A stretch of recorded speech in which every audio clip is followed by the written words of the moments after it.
Caros irmãos, quero convidá-los a abrirem suas Bíblias em 2 Crônicas, capítulo 29.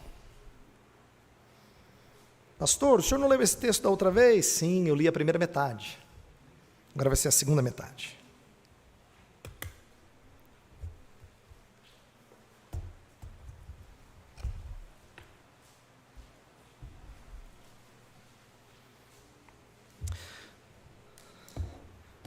Nós vamos ler esse texto, 2 Crônicas, capítulo 29, dos versos 20 até o 36.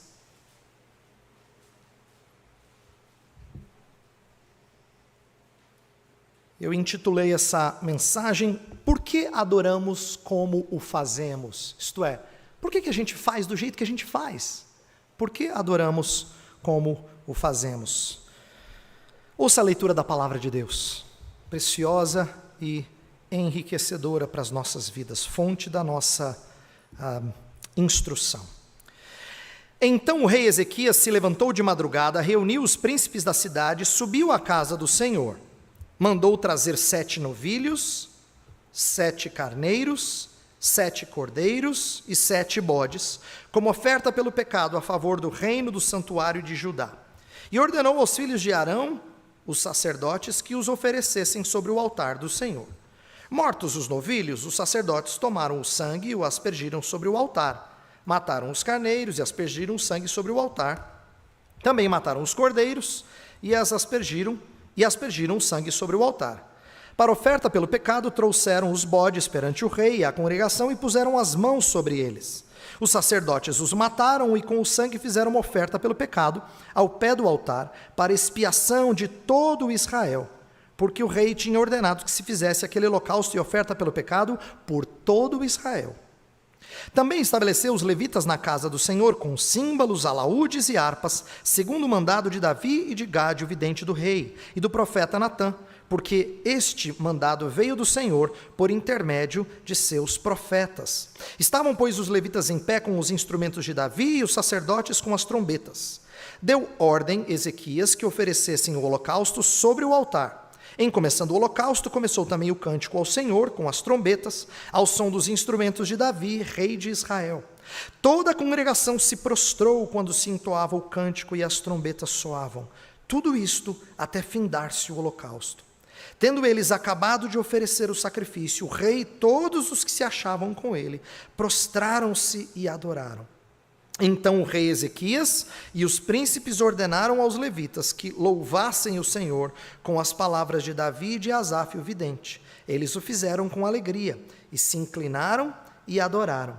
Disse ainda mais Ezequias: Agora vos consagrastes a vós mesmos ao Senhor. Chegai-vos e trazei sacrifícios e ofertas de ações de graças à casa do Senhor. A congregação trouxe sacrifícios e ofertas de ações de graças, e todos os que estavam de coração disposto trouxeram holocaustos.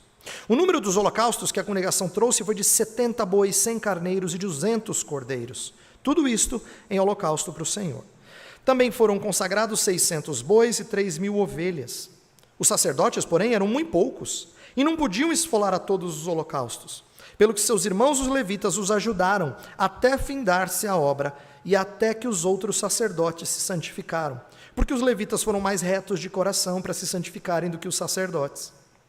Além dos holocaustos em abundância, houve também a gordura das ofertas pacíficas e as libações para os holocaustos. Assim se estabeleceu o ministério da casa do Senhor. Ezequias e todo o povo se alegraram por causa daquilo que Deus fizera para o povo, porque subitamente se fez esta obra. Vamos orar? Pedir que Deus ilumine o nosso coração, nossa mente. Feche os seus olhos, vamos orar mais uma vez. Senhor, nós te agradecemos pela tua palavra, pedimos que o teu Espírito esclareça o que essa história tem a nos ensinar. Nós lemos histórias do Antigo Testamento e elas são curiosas, mas nem sempre falam diretamente à nossa realidade. Pedimos que hoje não seja assim, que o teu Espírito nos disponha o coração e nos faça receber com alegria a tua instrução. Pedimos isso em nome de Jesus. Amém. Irmãos, temos falado nesses últimos 2 domingos, e esse é o terceiro, sobre uma adoração bíblica, uma adoração que combina com o culto de nossa igreja. E já vimos que essa adoração a Deus sempre foi central na vida do povo fiel. Isto é, na primeira mensagem que eu preguei, sobre a primeira parte de 2 Crônicas 29, eu falei que Crônicas tem o templo no centro da história. E também nós devemos ter grande preocupação em adorar adequadamente, como a própria reforma religiosa de Ezequias nos ensina. Então eu falei sobre como a gente tem que zelar pela honra de Deus, como nós temos que nos preparar enquanto adoradores, e eu falei sobre culto como renovação de aliança. No domingo passado, o reverendo Bruno reforçou a ideia de que nós adoramos segundo a palavra. Ele trouxe alguns pontos muito curiosos baseados na história de Caim e Abel. Ele disse que o culto expressa a teologia de uma igreja. Culto não é simplesmente o que a gente faz desconectado, expressa o que a gente de fato crê e entende acerca de Deus. Ele também disse que Deus não é enganado por nossas expressões externas. Nossas expressões externas podem parecer que a gente está cultuando, como Caim parecia que estava cultuando, mas Deus conhecia o seu coração e sabia que ele fazia indevidamente. E ele também nos lembrou que o pecado envenena as fontes de adoração, isto é, ele estraga a nossa adoração. Lembra o texto que a gente leu? Com a boca e os lábios me honram, mas o seu coração está longe de mim. A ideia de que o pecado pode envenenar a nossa adoração. Então, essa história nos ensina que sincero, mas errado não é aceitável ao Senhor. Mas ele adorou assim de forma tão sincera, mas não adianta, tem que ser em conformidade com as Escrituras. A oferta de Caim mesmo é rejeitada e a de Abel aceita, porque Abel fez segundo o que Deus já tinha instituído, o derramamento de sangue do animal, como o reverendo Bruno nos ensinou bem. Então a ideia é que nesses últimos 2 domingos, a gente tem reforçado que culto aceitável a Deus não é um culto que vem só de um coração sincero, mas é um culto que é de alguém que vem vestido de Cristo e adora segundo a orientação da palavra de Deus. A razão da gente estar enfatizando essa ideia de culto nessa pequena série que eu e ele estamos fazendo é porque Deus sempre se mostrou muito zeloso para com o culto. Adoração sempre foi um tema muito tenso no Antigo Testamento, tenso mesmo. Quem não lembra da história de Uzá encostando na arca e morrendo, foi fulminado porque não tratou o objeto de adoração devidamente. Aí Davi fica todo emburradinho lá, mas também não fez do jeito que deveria fazer, o transporte da arca. Mas Deus mostrando para o povo que a adoração é coisa séria. Então sempre foi um tema muito tenso, que gerou inúmeras exortações de profetas. Por exemplo, profetas constantemente criticando a idolatria do povo, porque adorava outros deuses, ou porque adorava o Senhor de maneira indevida, quebrando o primeiro e o segundo dos 10 mandamentos, não é? A ignorância quanto a quem adorar e como adorá-lo sempre foi muito combatido no Antigo Testamento. E as histórias, então, reverendo Bruno pregou Caim e Abel em Gênesis, mas se for para Êxodo, tem o bezerro de ouro, problema de adoração. Se for para Levítico, tem Nadab e Abiú, problema de adoração. Se for para Números, tem a violação do sábado, problema de adoração. E por aí vai. Não só no Antigo Testamento, no Novo Testamento a gente leu Mateus 15 mostrando que Jesus confrontava a adoração indevida dos fariseus. Não é? Ele também corrigiu a mulher samaritana em João capítulo 4, aquela conversa famosa na beira do poço. E ele orientou tanto a igreja de Colossos quanto a igreja de Corinto em questões de culto. O que eu estou mostrando é que em toda a Bíblia, Deus leva muito a sério essa ideia de adorar adequadamente. Então, os autores bíblicos, eles batem de frente com a adoração falsa. E nós temos que ter esse zelo, esse cuidado, de vez por outra, ver como nós estamos adorando e ver se isso se alinha com aquilo que a Escritura nos ensina. Então, um dos pontos que eu enfatizei, e eu quero mostrar isso hoje nessa mensagem, mas eu enfatizei na primeira mensagem, é que culto é um diálogo que a liturgia mostra. Deus convoca a adoração, vocês adoraram. Né? Cantando, orando. Aí Deus mostra o nosso pecado de adoração, a gente confessa o nosso pecado, orando, confessando a Deus. Então, é assim, nós sempre recebemos do Senhor e respondemos a Ele. E eu quero que a gente entenda que quando a gente faz as coisas que a gente faz na liturgia, não seja por mero esforço mecânico, simplesmente porque a gente sempre fez assim. Que a gente compreenda como é que funciona o diálogo. Por isso que vocês têm me ouvido desde o início do ano passado, quando cheguei aqui, explicando cada parte do culto, para a gente lembrar e entender o que a gente está fazendo. Isto é, agora a gente está adorando sim, em resposta à sua chamada adoração. Agora a gente está confessando porque a sua santidade expõe o nosso pecado, e assim por diante. Como é importante a gente aprofundar na nossa compreensão do porquê nós adoramos como nós adoramos, do jeito que nós o fazemos, não é? O nosso texto base que a gente leu, ele surge num contexto de idolatria. Eu falei na primeira mensagem que Acaz, o pai de Ezequias, havia contaminado muita coisa da adoração, e Ezequias então vai promover uma reforma religiosa. O capítulo 28 de 2 Crônicas tem vários exemplos de como Judá havia contaminado a sua adoração debaixo do reinado de Acaz. O reino do norte, o reino de Israel, já tinha ido para a história, já tinha sido conquistado pela Síria, quer dizer, já tinha abandonado o Senhor mais de 200 anos antes, e tinha chegado num ponto em que Deus trouxe cativeiro para os de Israel. Então assim, o reino de Israel já estava perdido fazia tempo, e o de Judá estava se perdendo feio. Acaz faz coisas horrendas para ser o rei do povo de Deus.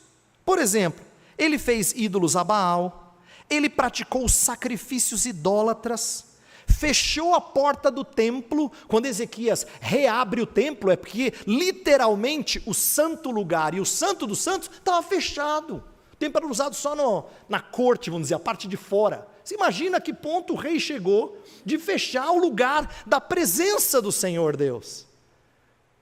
Dá uma olhada no versículo 25 do capítulo 28. Verso 25 do capítulo 28, olha o que diz. Diz assim: também em cada cidade de Judá fez altos para queimar incenso a outros deuses. Assim provocou a ira o Senhor, Deus de seus pais. Isso aqui é Acaz, o pai de Ezequias. Então, você entende por que era urgente Ezequias começar o seu reinado fazendo uma limpeza no culto? A coisa havia chegado a um ponto em que era necessário fazer isso. E ele faz, e foi isso que a gente viu na primeira metade de 2 Crônicas 29. Ele fez os preparativos para o culto em Judá, purificando os ministros, purificou o templo, não é? Agora ele vai restabelecer o culto. O texto que a gente leu hoje é o restabelecimento do culto verdadeiro, conduzindo o povo a uma adoração centrada em Deus e suas diretrizes culticas. Então o que eu quero fazer é pegar esse culto de Ezequias junto com o povo nos seus dias e extrair alguns princípios para adoração. É claro que a gente não repete o modelo da adoração do Antigo Testamento, afinal de contas, muito da adoração do Antigo Testamento foi cumprida em Cristo. A gente não oferece mais animais em sacrifício, a gente não tem mais sacerdote entrando no santo lugar e a gente não pode entrar. Pelo contrário, todos nós somos convocados a, com ousadia, entrar no santo lugar. Não é? Então, algumas questões, a estrutura formal da adoração do Antigo Testamento, ela foi encerrada em Cristo, cumprida em Cristo. Nós adoramos agora sem algumas das barreiras e alguns dos símbolos colocados, mas o estilo de adoração ou os princípios de como adorar esse Deus continuam presentes. A adoração não é a outro Deus, não é a outras características. Por isso que eu creio que esse texto pode nos ajudar trazendo princípios. Além disso, tem uma dica no texto que mostra que esse é um bom texto para a gente aprender sobre adoração. No verso 35, diz assim: além dos holocaustos em abundância, houve também a gordura das ofertas pacíficas e as libações para os holocaustos. Assim se estabeleceu o ministério da casa do Senhor. A palavra hebraica para estabeleceu significa colocar no eixo. Assim se restabeleceu no sentido de que agora se endireitou. Agora Ezequias botou no eixo, fez a maneira correta. Então, o que o narrador está dizendo é que quando Ezequias adorou desse jeito, Deus aprovou. Então a gente tem aqui uma dica do próprio texto, de que essa é uma adoração aprovada pelo Senhor, porque o narrador interpreta para a gente que ele restabeleceu, ou ele estabeleceu o ministério da casa do Senhor. Então, vamos olhar para alguns princípios de adoração que a gente aprende com esse texto, tá? E em primeiro lugar, eu quero fazer aquilo que eu tenho dito todos os domingos, mas que você compreenda que isso está aqui no texto. Todos os domingos eu tenho repetido isso, talvez seja uma das coisas que vocês mais ouviram o pastor Heber falar no último ano aqui.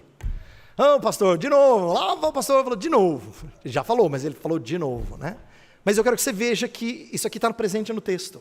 Que é assim, por que a gente vem adorar? Por que nós viemos adorar a Deus? Eu quero mostrar que, ainda que o povo tenha pedido reis por razões ruins no passado, lembra quando o povo pediu um rei para adorar, e ele pediu por razões erradas? Mas a Bíblia tinha colocado que um rei devia representar bem o seu povo. A verdade é que tinha rei que representava mal, e o povo seguia o rei no seu mau caminho, né? Tanto em aspectos políticos quanto religiosos. Mas Ezequias não. Ezequias conduz bem o povo. O verso 20 diz que o rei Ezequias se levantou de madrugada, reuniu os príncipes da cidade e subiu à casa do Senhor.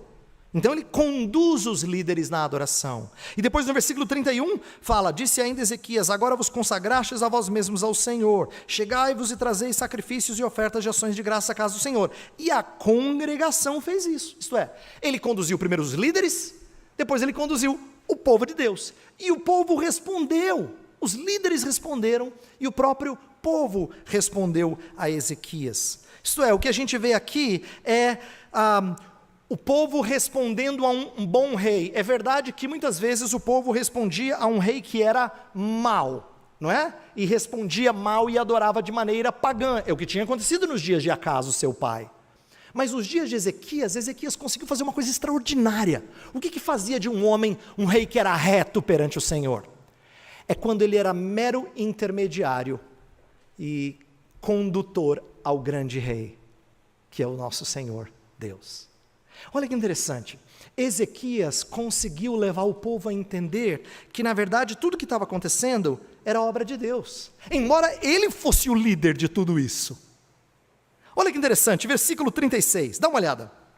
O final do texto fala assim, Ezequias e todo o povo se alegraram por causa daquilo que Deus fizera. Viu?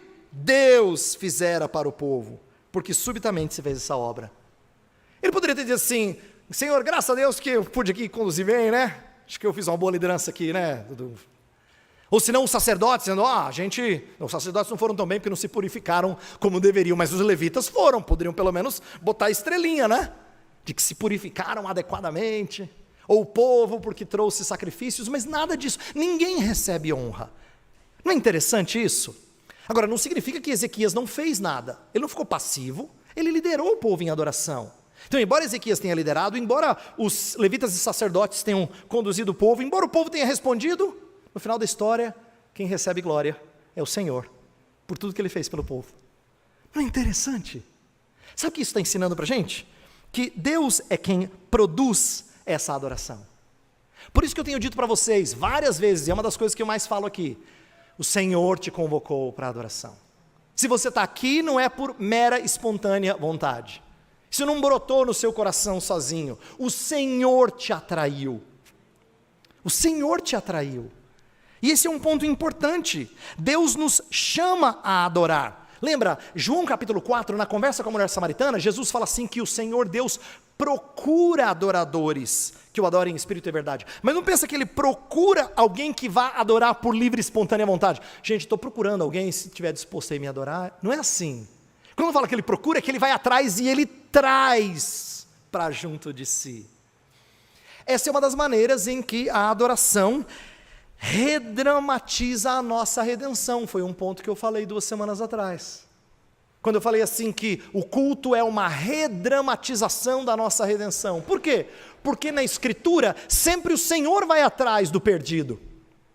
O Senhor vai atrás da ovelha perdida, da dracma perdida, não é? A ideia de ir atrás. Olha que interessante, no livro de Gênesis a gente tem exemplos disso. Quando Adão e Eva pecam, por acaso eles vêm confessar o pecado ao Senhor? Não, o Senhor vai andar no jardim e vai atrás deles. Abraão, quando recebe a promessa de que teria muitos filhos, mas não confia muito e dorme com a serva da sua esposa, Abraão nunca aparece para Deus e diz: Senhor, me perdoe, Senhor, pisei na bola. Não, o Senhor é que aparece a ele e diz: Abraão, vou renovar minhas promessas contigo. Você percebe? Quando você olha para a Escritura, Deus sempre toma a iniciativa e atrai para si os adoradores. Não é uma iniciativa nossa. A gente não veio aqui e Deus falou assim: parabéns, pessoal. Gostei de ver, Daniela. Muito bom ali, na frente, joia. Não é, não. Deus não fica lá em cima assistindo, aplaudindo vocês cantando bem. Na verdade, nós estamos só respondendo à iniciativa dele. Não é nem nós que o chamamos para estar aqui, é ele que nos chamou para a sua casa. Então, a ideia de Ezequias conduzir o povo, mas no final agradecer, porque Deus fizera tudo isso, ensina para a gente que nós somos adoradores porque ele nos atraiu para cá. Como bem disse o profeta Jeremias: com amor eterno eu te amei e com benignidade te atraí. Lindo esse texto. É assim que Deus faz conosco. Ele nos atrai. Então, a adoração é uma resposta a um Deus que nos redimiu. Por que a gente vem para cá? Porque Deus nos traz para cá.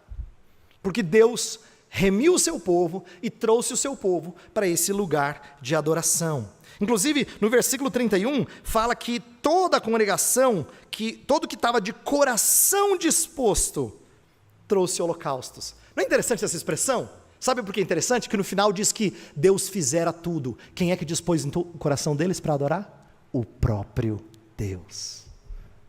Quando você falou assim: hoje à noite, quero adorar o Senhor em espírito e em verdade. Não foi você que teve essa ideia. Foi o Senhor que dispôs o seu coração. Foi o Senhor que preparou o seu coração para que você viesse oferecer sacrifícios de louvor, que são frutos de lábios que confessam o seu nome. É isso. Então, nós viemos adorá-lo, ou nós vimos adorá-lo, regularmente, porque ele é quem nos atrai para si. Ele é quem nos redime e nos coloca num caminho de santidade e de adoração. Mas e qual é a maneira com a qual a gente adora? Qual é a disposição do nosso coração? Já que eu falei que Deus dispôs o coração deles, dispôs como? Como é que a gente tem que estar disposto a adorar? Eu preciso primeiro explicar que disposição não é sentir bem, tá? Na Escritura, disposição significa tomar uma decisão. Quando fala assim que Jonas foi vomitado pelo peixe, diz a Escritura que ele se dispôs e foi a Nínive. Mais tarde na história a gente sabe que o coração dele não estava muito naquela missão, mas ele dispôs e foi. Dispôs significa, tomei uma decisão de fazê-lo. Não é assim: eu não estou disposto hoje não, acho que eu não vou na igreja. Tem nada a ver com isso. Quando você fala assim de disposição, como sentir bem, levantei com o pé esquerdo, direito, tem nada a ver com isso. Nada. Tem a ver com tomar uma decisão, é uma resolução. Eu me dispus a oferecer sacrifícios ao Senhor. Eu me dispus a adorá-lo. Eu me dispus a oferecer aquilo que eu tenho para Ele. E aqui a gente aprende várias coisas bonitas sobre a disposição do adorador desse texto. Veja só, vamos destacar algumas coisas que o texto nos ensina. Primeira coisa que eu destaco da disposição do adorador é que ele tem aspiração pelo Senhor. Ele aspira, ele anela pelo Senhor. Santa aspiração. Veja por quê, versículo 20, começa o nosso texto dizendo que o rei Ezequias se levantou de madrugada, não podia esperar o sol assim brilhar bem. Não é curioso isso? O texto que a gente refletiu 2 semanas atrás, diz que os levitas no final do texto chegaram e disseram: está pronto, viu, rei? No outro dia de madrugada, mas não esperou assim o sol raiar direito. Ele já tinha que estar lá.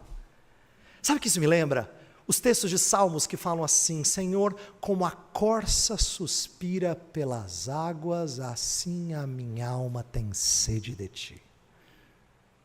Salmo 42. Salmo 63 fala: como numa terra árida, a minha alma precisa de Ti. Tem vários salmos em que mostram o salmista anelando por Deus, aspirando por Deus, ansiando por estar na sua casa, adorando a Ele, tendo mais e mais das suas dádivas. A gente deveria ter urgência em restaurar nossa paz com Deus. Todas as vezes que a gente tropeça, nós jamais deveríamos retardar nossa confissão. Sabe quando você sabe que fez bobagem? A gente nunca devia ficar turrão, retardando nossa restauração ao Senhor. Por quê? Porque uma das coisas belas de um adorador é quando ele anela estar em comunhão com o seu Senhor. Ele anela isso, né? Não devemos vir à igreja porque tivemos uma ótima semana espiritual. A gente vem à igreja porque a gente teve uma semana espiritual abaixo do nível. É por isso que a gente precisa vir para cá. Senhor, preciso de Ti, de novo, da Tua misericórdia, da Tua graça, da Tua renovação. Essa é a aspiração de um santo que ainda peca, ainda tropeça. Nós carecemos desesperadamente do Senhor para continuar nossa caminhada. E o Senhor não rejeita um coração contrito e arrependido, diz o Salmo 51. Ele não rejeita.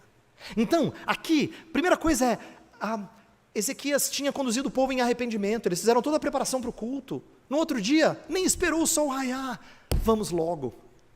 Olha só a sua santa aspiração por reatar e renovar a sua aliança com o Senhor. Segunda coisa bonita da disposição do adorador, primeira são as santas aspirações. Segunda coisa bonita é a unidade com a qual Ezequias conduz o povo a adorar. Tem um detalhe aqui que pode ter passado batido, mas é muito significativo, e eu quero explicar essa história brevemente para você. Verso 24 fala assim: os sacerdotes os mataram e com o sangue fizeram uma oferta pelo pecado, ao pé do altar, para expiação de todo Israel, porque o rei tinha ordenado que se fizesse aquele holocausto e oferta pelo pecado por todo o Israel. Duas vezes essa expressão. O que está acontecendo aqui? Ezequias foi o rei que testemunhou a destruição do reino do norte. Foi durante os seus dias, o início do seu reinado mais ou menos, não é? Por volta daquele tempo ali, do início do seu reinado, é que Samaria foi conquistada pela Síria e o reino do norte foi tomado cativo. Então o reino do norte estava estragado, esfacelado, tinha tomado tinha recebido a sua vergonha. E aí, ao invés do rei do sul dizer, bem feito, ele oferece sacrifício tanto por Judá, quanto pelas tribos do norte. E como é que eu sei disso? Pastor, de onde o senhor tirou isso? No capítulo 30, ele convida as tribos do norte para celebrar a Páscoa. As tribos do norte, então, alguns vêm em imigração para o sul para celebrar a Páscoa lá em Jerusalém. Você percebe que ele está promovendo uma unidade? Agora, só para você entender que coisa extraordinária, eles estavam separados há mais de 200 anos. Vocês que são crentes há bastante tempo sabem como é difícil você juntar igrejas. Imagina juntar nações. Já pensou? No nível de desafio que é juntar nações.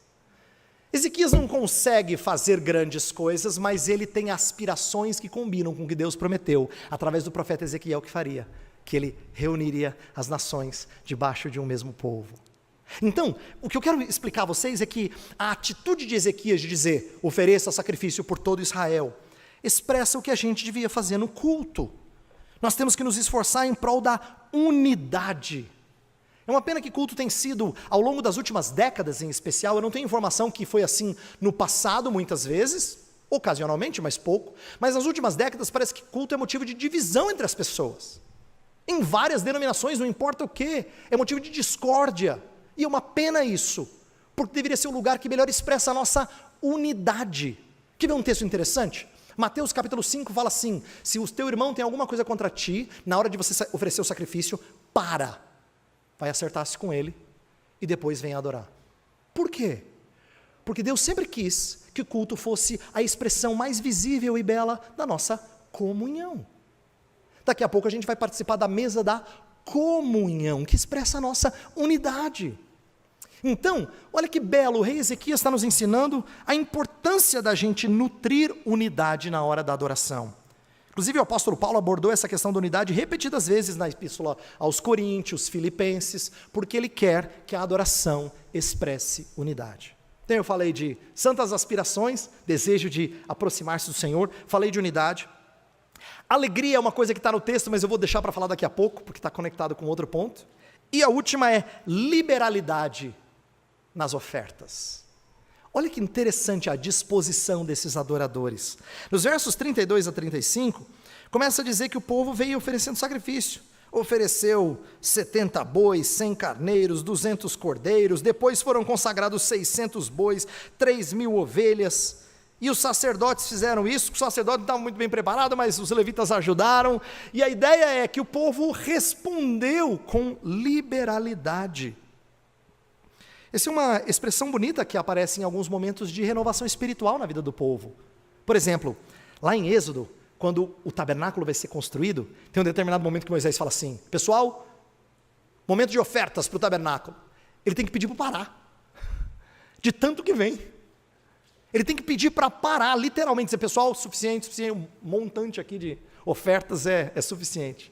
Porque o povo se mostrou liberal. No Novo Testamento, Paulo fala assim, que os macedônios deram além das suas posses.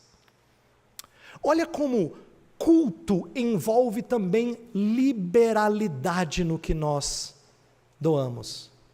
Essa é uma área que a gente trabalha pouco, mas a gente não deveria trabalhar pouco. Nós cultuamos também com nossas ofertas, nossos dízimos e ofertas. E quando a gente deixa de demonstrar liberalidade no que a gente oferta, a nossa boca e o nosso bolso entram em contradição. Não é? Senhor, eu devo tudo a ti, você fala. Mas tem coisas que não respondem adequadamente. Adoração, na história do povo evangélico, protestante e reformado, no caso de nossa igreja, sempre foi de envolver entrega de dízimos e ofertas como parte do nosso culto. E eu estou aproveitando que o texto está dizendo que o povo respondeu em dádivas, para dizer assim: nós temos que lembrar que a gente adora o Senhor assim também. Uma das maneiras de mostrar disposição do nosso coração é que nós mostramos liberalidade na hora de doarmos ao Senhor, na hora de trazermos dízimos e ofertas à sua casa. Terceiro ponto dessa mensagem, eu quero mostrar por que a gente lê a palavra de Deus, a lei de Deus, confessa os nossos pecados. Pastor, por que depois da gente adorar, cantar aqui, o senhor leu Mateus 15 e aí presbítero Nelson nos conduziu numa oração de confissão? Por que a gente faz isso toda vez? Não é? É interessante como o próprio texto de Ezequias ensina para a gente que isso tem que ser feito. Primeiro porque a primeira parte de 2 Crônicas 29 é toda a preparação, toda a purificação para a hora do culto. Então isso já seria suficiente. Mas mesmo durante o culto tem confissão de pecados. Olha o verso 21. Mandou trazer 7 novilhos, 7 carneiros, 7 cordeiros, 7 bodes como oferta pelo pecado a favor do reino do santuário de Judá. Você fala, eles não estão confessando pecado. Não, sacrifício é confissão de pecado. Está aqui, Senhor, nós somos pecadores. Sem derramamento de sangue não há remissão de pecados. Está aqui, ó. Estão confessando o seu pecado. E todos estão confessando. Não é bonito? Fala assim, pelo reino, pelo santuário e por Judá. Ele está falando das categorias de pessoas. Família real, sacerdotes e levitas e o resto do povo. Todos são pecadores e precisam de confessar seu pecado e precisam de sacrifício para substituir. Então existe aqui uma confissão para todo o povo, a favor de todos.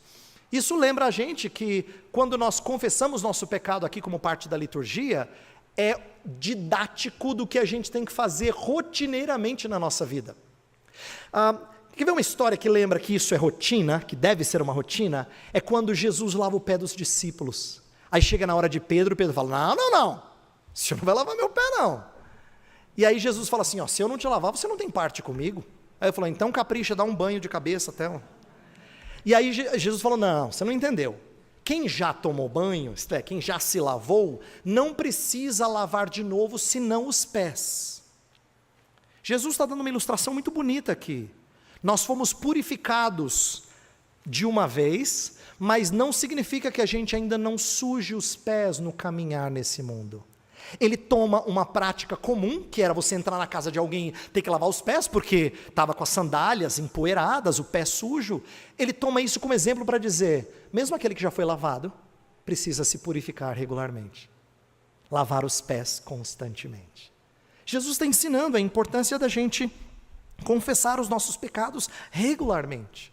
Escancarar o nosso coração e admitir até as coisas que a gente não gosta de admitir ao Senhor, que nós praticamos ou sentimos. Então, para isso, a gente usa sempre no culto, e eu tenho procurado fazer isso, o que a gente chama de leitura da lei. Os reformados têm isso na sua história. É sempre um momento do culto em que a lei é lida. Quando eu falo lei, não pense só 10 mandamentos ou o que Moisés escreveu. A leitura da lei significa toda a porção da escritura que torna o meu pecado evidente. E eu escolhi Mateus 15, foi inclusive uma porção dos evangelhos. Mas eu estou chamando de lei porque Jesus confronta os nossos pecados de adoração. Então todas as vezes que a gente lê um texto que fala de pecado e torna o nosso pecado evidente, a lei de Deus está expondo isso para que a gente então receba o perdão do Senhor. É igual aconteceu com Isaías quando entrou no templo e viu o Senhor glorioso lá, sentado no trono, né?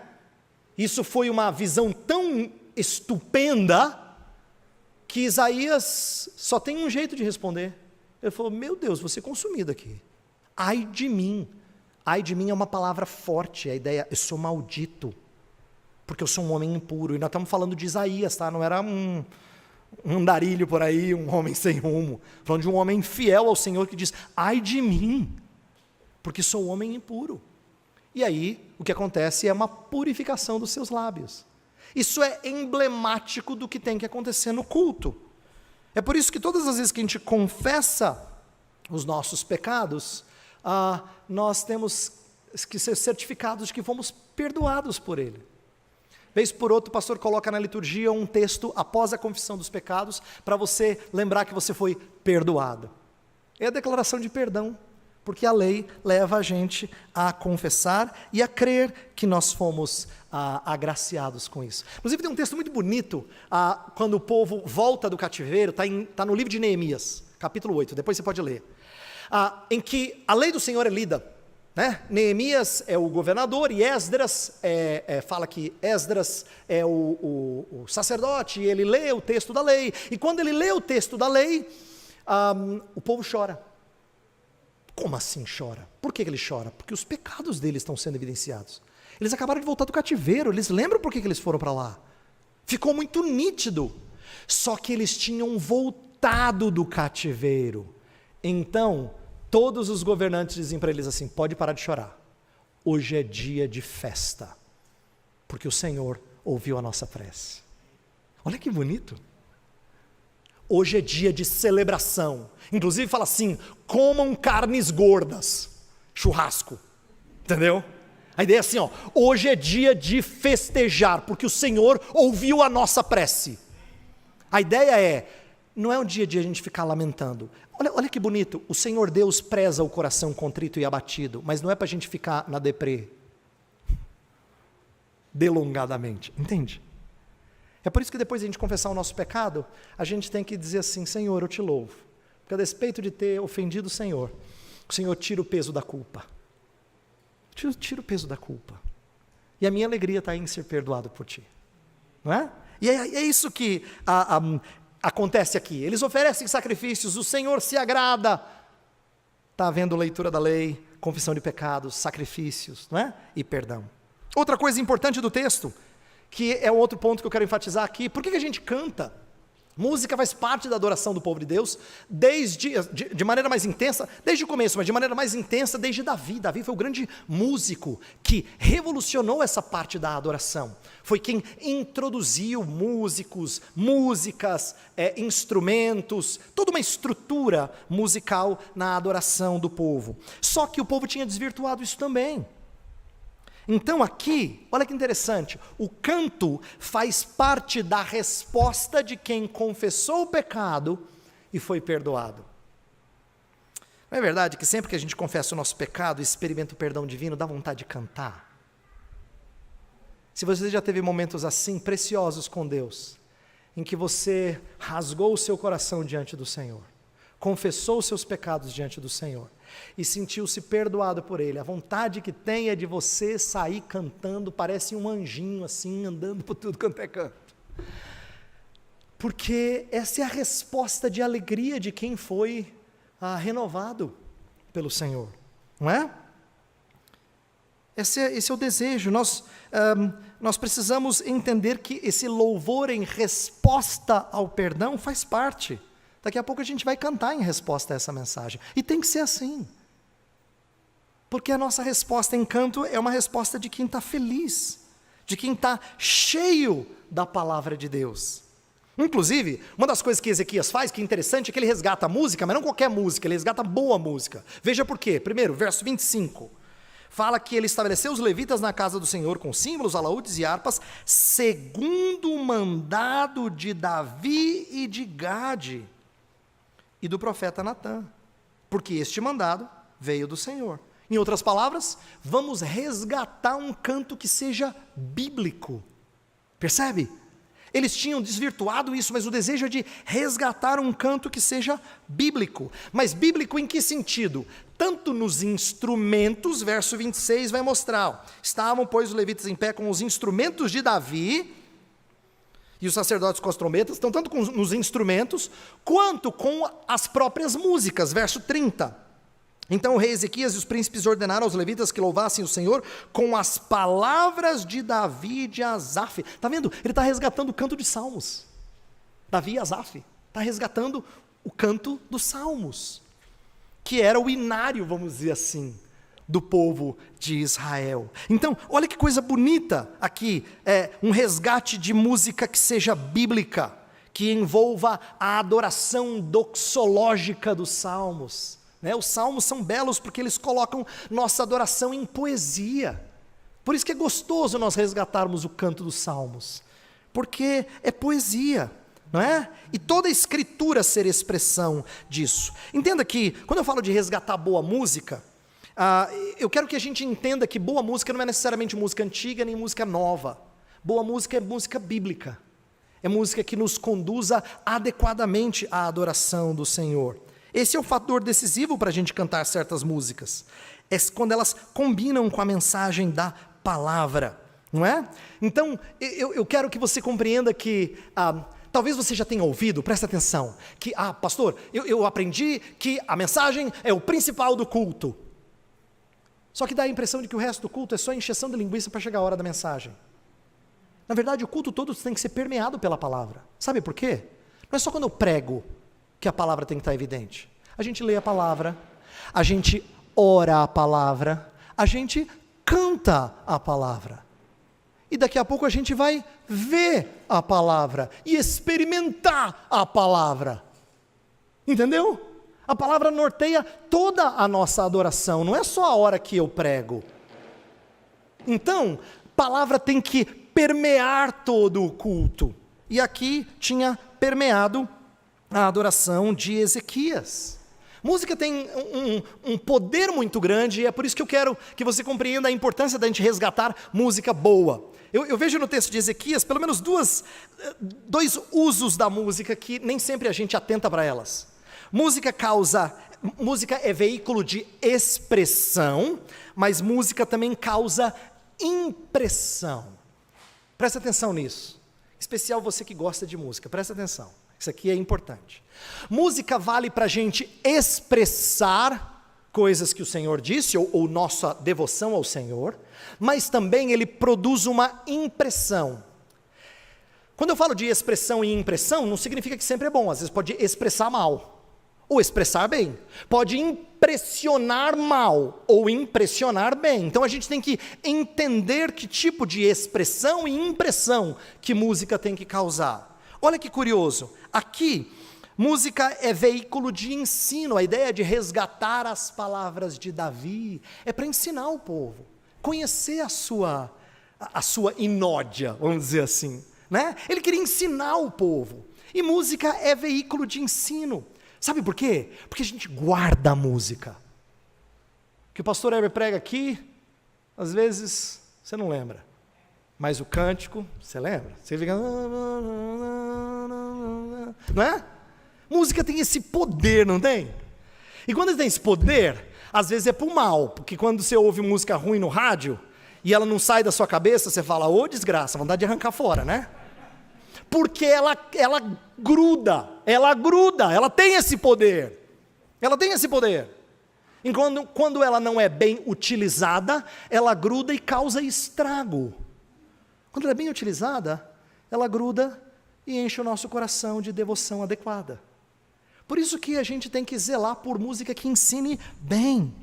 Além disso, tem uma coisa curiosa aqui no texto. Além de expressar, ser veículo de ensino, então ela expressa a verdade de Deus, ela impressiona, não é? Eu falei que ela causa impressão. Aqui no texto a gente tem uma impressão muito curiosa, versículo 28.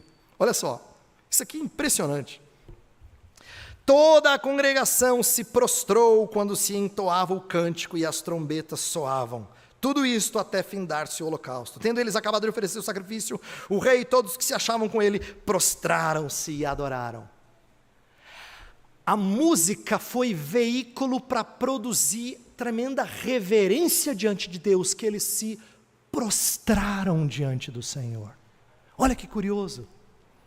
É como se a orquestra tocasse como a gente ouviu hoje, e aí todo mundo se curvasse diante da majestade desse Senhor, que poderia nos fulminar por nossos pecados, mas não o faz. Então é isso que está acontecendo aqui, eles estão respondendo com essa impressão.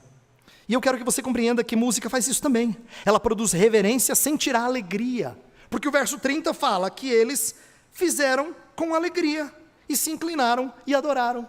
Não é curioso que às vezes a gente considere reverência e alegria como coisas meio que opostas? Parece difícil equilibrar, porque tem certos estilos que parecem mais para reverência, estilos que parecem mais para alegria, mas não deveria ser assim, porque na Escritura essas coisas não estão dicotomizadas, elas fazem parte de um pacote só. Estudando para essa mensagem essa semana, eu me deparei com um texto que fala assim, que o povo de Deus, no Salmo 2, fala que o povo de Deus com tremor adorou com alegria. Você fala, nossa, alegria e tremor, nunca pensei nisso, não é? Tipo assim, alegria assim, como uma coisa de, você está alegre, tudo bem. Mas com tremor, isso muda a nossa maneira de entender a alegria bíblica. Você lembra que eu disse para vocês na primeira mensagem da série, que eu disse que a gente não chega daqui e sai livre, leve e solto. A gente pode sair amassado pelo Senhor, mas isso não é contrário à alegria. A gente pode sair daqui moído e ainda assim dizer, Senhor, o Senhor nos alimentou. E sair alegre.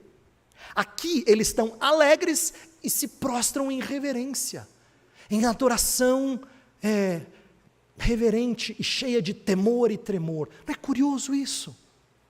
Que a gente dicotomize coisas que as Escrituras não separam, elas colocam conjuntamente.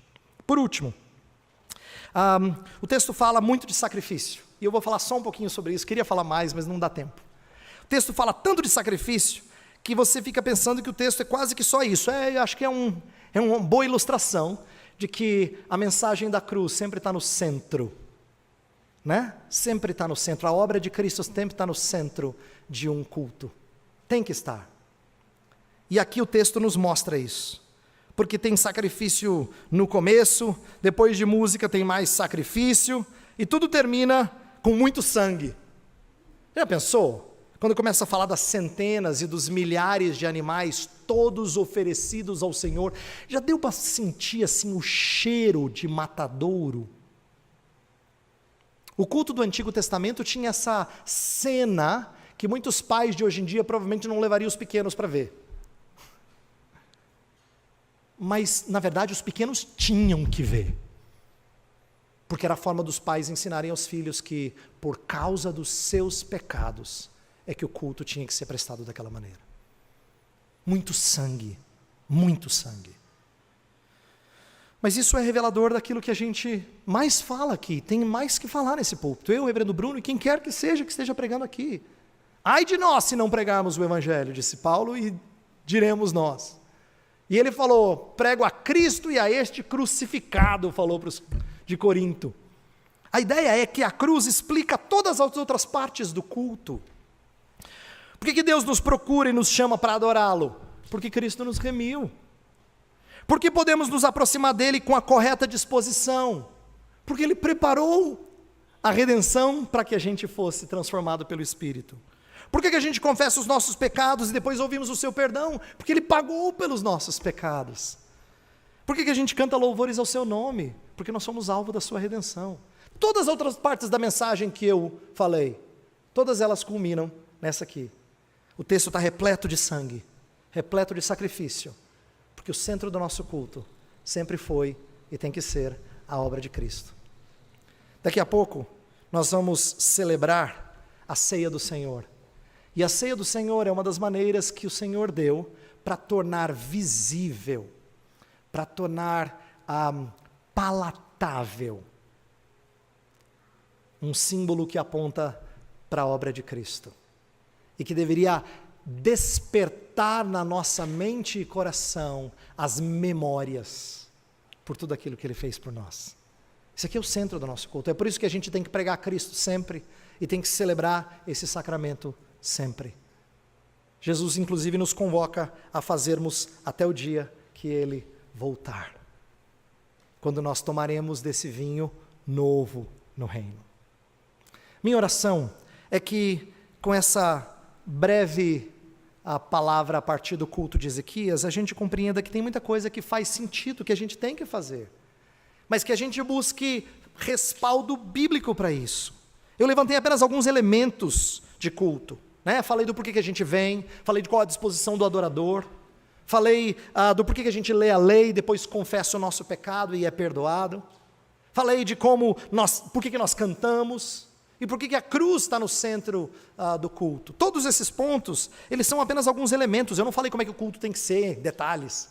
Eu só tentei mostrar que a gente vê princípios aqui no culto entoado e dirigido por Ezequias. Então, o encanto do culto, e eu termino com essas palavras, não está em a gente mudar e inovar e inventar. O encanto do culto está em entender cada vez mais profundamente o porquê que a gente cultua do jeito que a gente faz.